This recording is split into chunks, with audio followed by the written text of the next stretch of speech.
নিজ পাড়ার শঙ্কর মিরগঞ্জ স্কুলের নবম শ্রেণীর ছাত্র। বাবা কেশব নিরুদ্দেশ হলে সংসারের দায়িত্ব এসে পড়ে তার কাঁধে।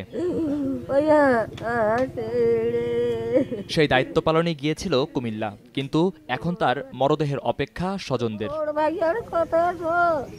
এই পাড়ার 6 জন নিহত হয়েছে চৌদ্দগ্রাম ট্র্যাজেডিতে। এদের সবাই স্কুল ছাত্র, কারো বয়স কৈশোর পেরোয়নি। এই বয়সে স্কুল ছেড়ে কাজের জন্য গিয়ে এভাবে মৃত্যু মেনে নিতে পারছেন না কেউই। না পড়বে কেন কথা না পড়তে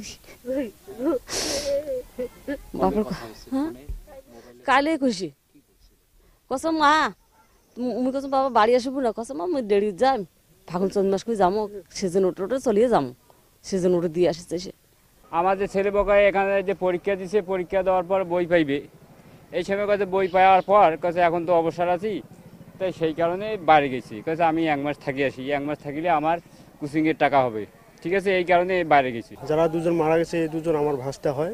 আমার যে ভাই তিনি একজন মানসিক তিনি পাগল, তিনি হয়তো 8-10 মাস হচ্ছে মানে বাড়ি থেকে বাইর হয়ে গেছে। হ্যাঁ, তাদের কোনো খবর নাই।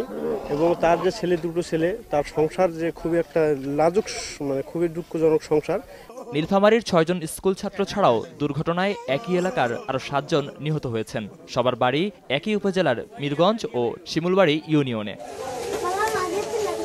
একসঙ্গে এতগুলো মানুষের মৃত্যুর খবর শোক ছড়িয়ে দিয়েছে পরিবার, স্বজন, আত্মীয়তার গণ্ডি ছাড়িয়ে। এত মৃত্যুর শোকে মুহ্যমান পুরো এই জনপদ। সময় সংবাদ, নীলফামারী।